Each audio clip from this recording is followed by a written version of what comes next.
Well, that's a lot. Come on, said Glurk, taking the last look at the ruins of the hut. Just a minute, said Snibble. His possessions fitted easily into a fur pack, but he rummaged through them in case anything had been left behind.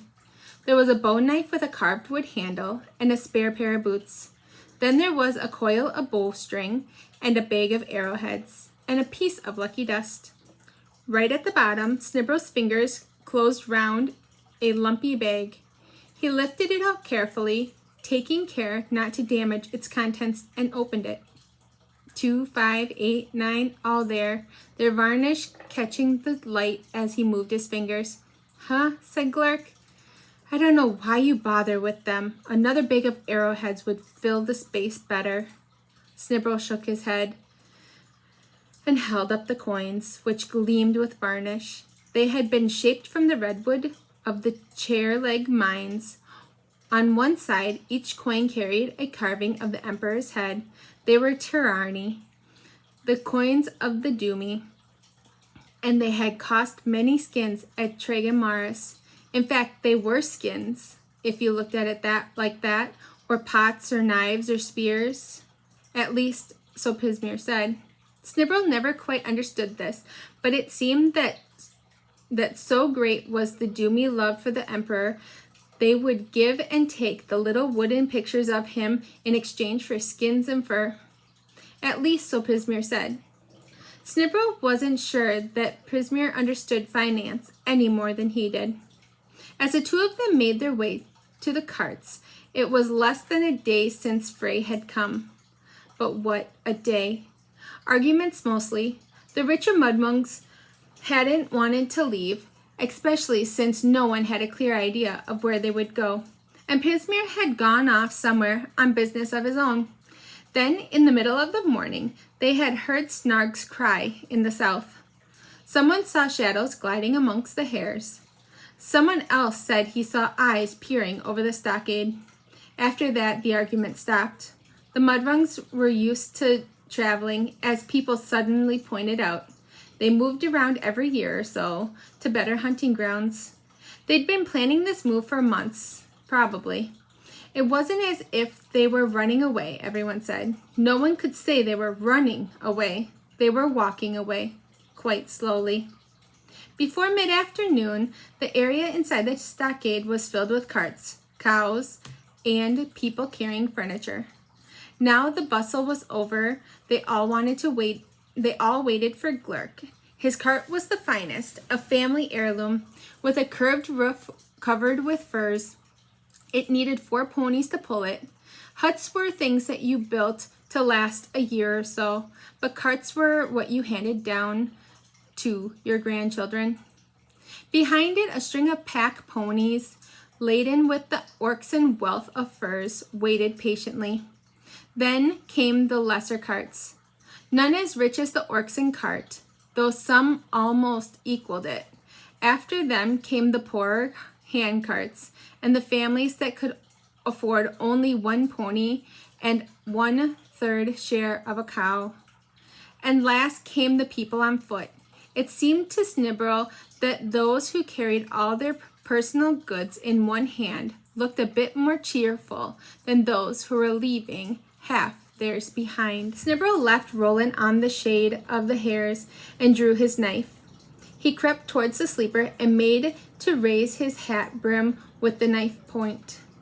There was a blur of activity. It ended with Snibble flat on his back, his own knife pressed against his throat, the stranger's tanned face inches from his own. The eyes opened. He's just waking up, Snibble thought through his terror. He's starting to move while he was still asleep. Oh, a mudrung, said the stranger, half to himself. Harmless. He stood up. Snibble forgot to be frightened in his haste to be offended. Harmless? Well, by comparison to other things like that, said the stranger, indicating the skin. Pismir said one of you might show up. Where is he? Gone off to Tregomaris. He should be back soon. Who are you? I like the name Bane. He was clean-shaven, unusual in anyone but young Doomy boys, and his red gold hair was bound up in a plait down his back. Although in some ways he did not appear much older than Snibrel himself, his face was hard and lined, except for his grin. At his belt hung a fierce-looking short sword, and there was a spear beside his pack. I was following Mauls, he said, and saw the blackness in Snibrel's face. Creatures from the unswept region, originally nasty pieces of work. They ride around on these things. He indicated the skin again. Weren't you afraid of the eyes? Bane laughed and picked up his spear. Then Pismir was with them, the rangy figure riding into the clearing, long legs almost touching the ground on either side of his pony. The old man showed no surprise that Snibrel was there. Trigon Mars has fallen, he said slowly. Bane groaned. I mean, fallen, said Pismir. Destroyed. The temples, the walls, everything, and snargs everywhere in the ruins. Frey has crushed the town. It was at the epicenter, right underneath. He went on wearily. It has been a long, horrible day. Where have the tribe gone? Burnton? Good enough. Very defensible situation. Come on. Bane had a small pony grazing amongst the hares. They set off, keeping close to the wooden cliff. But what is Frey? Asked Snibrel. I remember telling you stories about the old times. But what was long ago, some kind of monster, not something real. The Mauls worship it, said Bane. I'm something of an expert. Snibrel looked puzzled. The Mudrungs didn't have gods. Life was complicated enough as it was. I have theories, said Pismir. I've read some old books. Never mind about the stories. They're just metaphors. Interesting lies, translated Bane. More like ways of telling things without having to do so much explaining. Freyne is some kind of force. There were people who used to know more, I think. There were old stories about old cities that suddenly vanished, just legends. Well, now, oh dear, so much gets forgotten, written down, and then lost. The little old tracks that ran everywhere in the carpet did not go straight. They, like the road, but wound in and out of the hares like serpents. Any traveler who walked them, and few did, rarely met anybody else. Yet the paths were never overgrown. The Doomy said that they had been made by Pilun, the god of journeys. The Mudrungs privately held that the carpet itself had made them in some mysterious way, although they didn't say this in front of the Doomy. While they didn't have any gods themselves, they were generally polite about those belonging to other people. Beneath the rug tip of the wood wall was what they called Burnt End. The track divided, going west and north. Glurk stopped his cart and looked up at the burnt black crags. For a moment, he thought he saw a movement high above. He sniffed the air. I have forebodings, he told his wife. We'll wait for Snibrel. He jumped down from the cart and walked back along the track. There it was again, something scrambling away.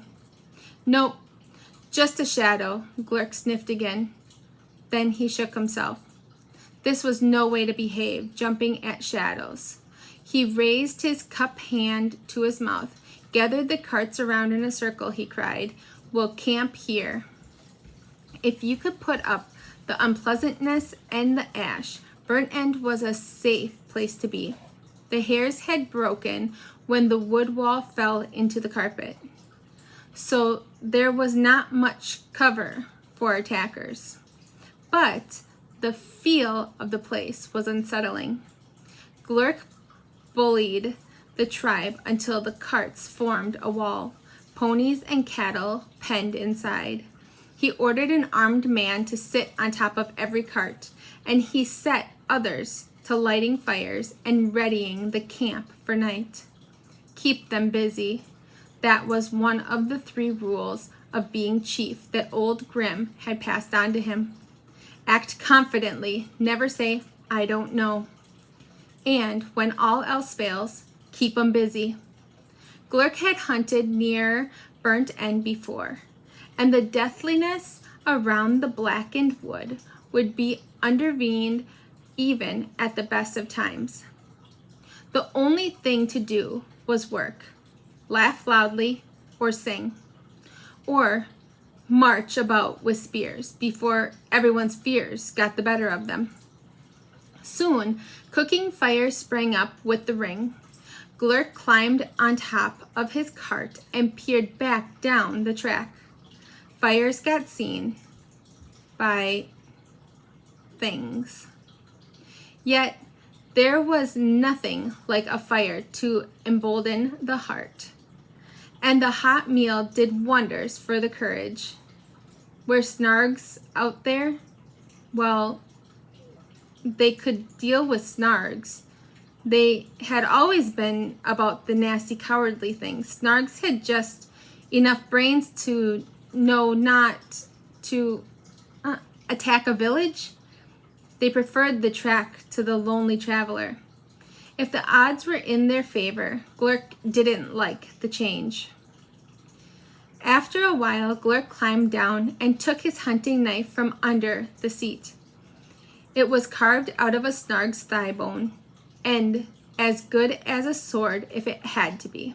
He thrust it into his belt and accepted a bowl of soup from his wife. Night wore on, and the guards nodded. Outside of the bright ring, deep shadows padded amongst the hares, and it seemed as though around the ring of light a darker ring had grown.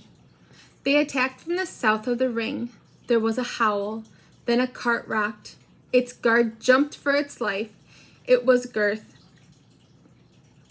Glurk's eldest son. All arm, hold the ring," cried Glurk, and leaped across the fire with a spear in either hand. One he hurled as he ran, and he heard it hit. These are not like the Snargs he knew. Came a cold thought out of his mind. They were daring to attack, and they carried men on their backs, or things like men, at least with green eyes and long teeth. For a moment, Glurk hesitated, and an arrow grazed his arm. Horses screamed and pulled the picket stakes out of the ground, stampeding through the running people. Glurk saw another cart go over, and then above him loomed a Snarg with a shining collar. There was a roar and a crash, and a darkness spread along the arm and drifted across the mind like nightfall. The fires made a beacon for the 3 as they led their mounts down to the hidden path. "We should head into the Empire," said Pismir. "Things won't be any..." He stopped. Bane was drawing his sword. He dismounted quietly and inched forward. With his free hand, he motioned Pismir to go on talking. "And of course, Ware is so nice at this time of year," said Pismir hurriedly, "and there are many interesting byways and historic..." "Have you known Bane long?" said Snibble, watching the stranger walk warily ahead. "He's an old friend, but who is..." Bane took one step forward and then whirled around and brought his sword whistling down into the shadows at his side. There was a grunt, and a body fell silently across the path. a crude black sword dropping from its hand. Snibble gasped and drew back. The figure wore armor of black leather, sewn with bone rings. At first sight, it was manlike, but then Snibble went closer and he saw the hairy pelts and paws and the long animal face. "Moles," said Bane. "I can smell 'em." We must make haste. We must make haste," said Prismeer. "They never move alone." "But it's like a human," said Snibble. "I thought there were only monsters and animals in the unswept regions." "Or a cross between the two," said Bane. The distant fires were blotted out for an instant, and Snarg cried. Before the sound had died, Snibble was in Roland's saddle and away the others in close pursuit. There was shouting up ahead, and black shapes were moving across the light. As they entered the clearing and the broken rings of carts, Snibble felt the horse bunch itself together for a leap. He clung on tightly as they cleared the cart's roof with some inches to spare and landed lightly inside the ring. His arrival was hardly noticed, and the battle was flown around him. In one place, the fallen carts were on fire, and that stopped the creatures, but some had broken through, and each was roaring at the people that slashed at it. Glurk still lay beneath one huge paw of a Snarg, the biggest Snibble had ever seen. The biggest burning eyes moved and saw Snibble. He wanted to run, but the horse did not budge. The rider on the Snarg's back had also seen him. It grinned unpleasantly. Snibble slipped from the horse's back and picked up Glurk's spear. It was heavy. Glurk went in for spears that other people could barely fit, let alone throw. He held it cautiously, keeping the point aimed directly at the Snarg. The Snarg and its rider turned to follow him as he moved around. He could see the huge creature tensing itself to a spring, and he could see Roland. He slid in a half circle, and now the Snarg and the rider were behind the horse. Roland's tail twitched. The rider sailed past Snibble. The rider sailed past Snibble's shoulder. He was dead already. No one could look like that and still be alive. The Snarg growled in astonishment, glared at Snibble, and leaped. You should never have chased prey, Prismeer had always said. With proper observation and care, you should be waiting for them. Snibble didn't even think. He left the butt end of the spear wedged in the ground and held on tightly. The Snarg realized that it had done something stupid when it was in mid-air, but by then it was too late because it was hurling itself, not at some weak creature, but at a spearhead. That was the first battle. When Snibble awoke, the night was nearly past. He was lying by a dying fire, a pelt covering him. He felt warm and achy. He shut his eyes again hurriedly. You're awake, said Bane, who was sitting with his back against the barrel and his hat, as usual, over his eyes. Roland was tethered to a nearby hare. Snibble sat up and yawned. What happened? Is everyone all right? Oh, yes. At least you would call all right. You mudrungs are difficult to kill, but plenty were injured. Your brother, the worst, I fear. Mauls rely on poison on their swords, and they cause a sleep that you don't wake up from. Prismeer is with him now. No, stay there. If anyone can cure him, then Prismeer can. It won't help to have you under his feet. Besides, he quickly added when he saw the look in Snibble's eyes, how about you? We had to pull you out from underneath that creature. Snibble murmured something and looked around. The camp was peaceful as camp could be, which is to say the early dawn was filled with noises and shouts and the sounds of people. And they were cheerful sounds with a note of defiance. The attack had been beaten off for a moment, with first light glimmering in the hares, and Mudrungs felt in the mood to take on Frey and all his snargs. Some, like Bane, who had never slept, had stayed up by the fires, and early breakfasts were being cooked. Without saying a word, Bane raked a bundle out of the ashes. Warm smells rose from it.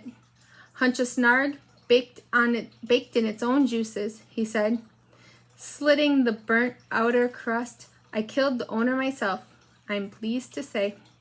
Protein is where you'll find it.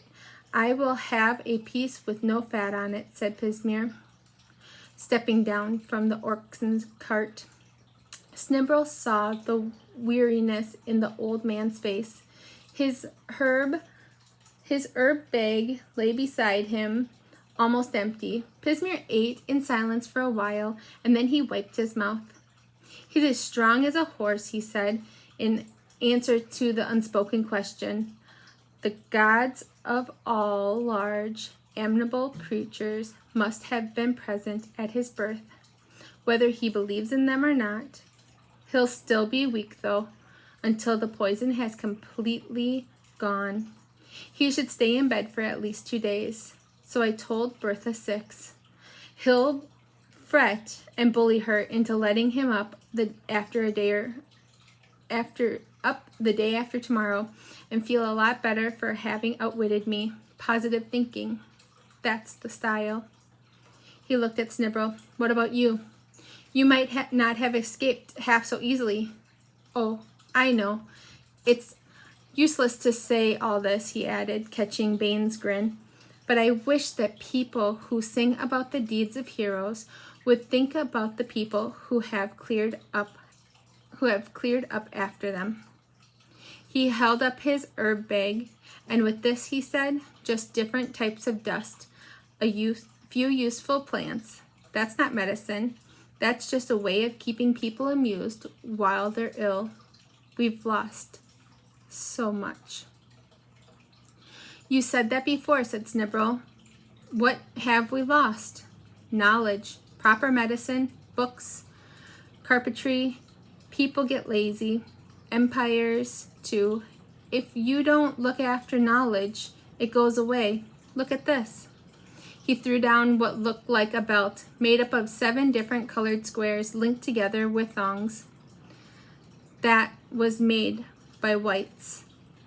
"Go on, ask me. I think I've heard them mentioned." "Whites," said Snibble obediently. "You see, a tribe. In the old days, the tribe, the first carpet people, the ones who crossed the tiles and brought back fire. They quarried wood at the wood wall. They found out how to melt varnish off a chair leg. Now don't see them much nowadays, but they used to be around a lot, pushing these big varnish boilers from tribe to tribe. It's amazing, the stuff they could make out of it. Anyway, they used to make these belts, 7 different substances. You see, carpet hair, bronze from the high Gateland, varnish, wood, dust, sugar, grit. Every white had to make one. Why? To prove they could. Mysticism, of course. That was long ago. I haven't seen whites for years, and now their belts turn up as collars on these things. We've lost so much. We wrote too much down and forgot it." He shook his head. "I'm going to have a nap. Wake me up when we leave." He wandered off to one of the carts and pulled a blanket over his head. "What did he mean?" said Snibble. "A nap?" said Bane. "It's like a short sleep." "I mean about writing down too much." "Who wrote down too much? What does that mean?"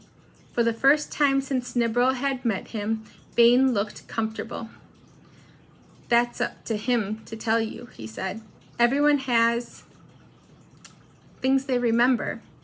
Snibble watched him patting Roland absently on the muzzle. Who was Bane? If it came to that, he seemed to generate a feeling that made it hard to ask. He looked like a wild man, but there was something about him. It seemed to Snibble that if a pot that was about to boil over had arms and legs, that would be Bane. Every move he made was deliberate and careful, and if he rehearsed it beforehand. Snibble wasn't sure if Bane was a friend. He hoped so. He'd be a terrible enemy. Snibble laid back with the belt on his lap and thought of White's. Eventually, he slept. At least it seemed like sleep. But he thought that he could still hear the camp around him and see the outline of the burnt end across the clearing. But he wondered afterwards. It seemed like a dream. He saw in a little blurred picture hanging on the smoke-scented air the carpet. He was flying through the hairs. Well above the dust, it was nighttime and very dark, although, oddly enough, he could see quite clearly. He drifted over grazing herds, a group of hooded figures. Whites, pushing a cart, a sleeping village. And then, as if he had been drawn to a spot, to a tiny figure walking amongst the hairs, he drifted down towards it, became a person all in white. Everything about it was white. It turned and looked up at him, the first creature he had seen who seemed to know he was there, and he sank towards those people's watchful eyes. He woke suddenly, and the picture faded, while he sat up, clutching the 7 squares tightly in both hands. A little later, they broke camp, with Prismere driving the leading cart. Glurk lay inside, white and shaken, but strong enough to curse colorfully every time they went over a bump. Sometimes Frey fumbled, far off in the south. Bane and Snibble, now wearing the belt around his waist, rode on ahead. The carpet was changing color. That in itself was not strange. Around the wood wall, the hairs were dark green and gray, but west in Tegron Maras, they were a light dusty blue. Here the green was fading to yellow, and the hairs themselves were thicker and gnarled. Some bore fruit, large prickly balls that grew right out of the trunk of the hair. Bane cut into one with his knife and showed Snibble the thick, sweet syrup. Later they passed far under some kind of construction high in the hairs. Striped creatures peered down from their lofty fortresses, humming angrily as the carts passed beneath. Ah, they're high meters, called out Prismere, while the noise thrummed above their heads. No, don't take any notice of them. They're peaceful enough if you leave them alone, but if they think you're after their honey, they'll sting you. Are they intelligent? asked Snibble. Together they are. Individually they're stupid. Ha! The opposite of us, really. Incidentally, their stings are deadly. After that, no one so much as looked at a syrup ball, and Bane spent a lot of time glancing upward with one hand on his sword. After a while, they reached a place where 2 tracks crossed. A cairn of grit marked the crossroad. On the cairn, their packs at their feet, sat a man and a woman. They were ragged creatures. Their clothes made Bane's clean tatters look like an emperor's robe. They were eating cheese. Both started to back away when Bane and Snibble approached and then relaxed. The man wanted to talk. Words seemed to have piled up inside of him. Camus is my name, he said. I was a hair cutter for the sawmill in Morris. There. I suppose I'm still a hair cutter now, too, if anybody wants to employ me. Oh, I was out making hairs for cutting, and Lydia here had brought me my dinner, and then there was this sort of heavy feeling, and then he got to the point where words weren't enough and had to be replaced by arm waving and a look of extreme terror. When we got back, I don't think there was a yard of wall left standing. The houses just, they just fell on themselves. And we did what we could, but, anyone who could just left. You can't rebuild from something like that. Then I heard the wolf things, and we ran. He took the piece of meat that Snibble gave him, and they ate it hungrily. Did no one else escape? Asked Snibble. Escape? From that? Maybe. Those outside walls? Maybe, yeah, those outside walls. There was a Barling Crowson with us until yesterday, but he went after the syrup of those humming things, and they got him. Now, we're just going to go east. I've got a family that way, I hope. They gave him new clothes and a full pack and sent them on their way. The couple hurried off, almost as fearful of the Munguns as they were of the other sudden terrors of the carpet. Everyone ran, and Snibble, everyone ran, said Snibble. We're all running away. Yes, said Bane, looking down at the west path with an odd expression. Even these, he pointed, and there, coming slowly up the path, was a heavy wagon drawn by a line of bent, plodding figures.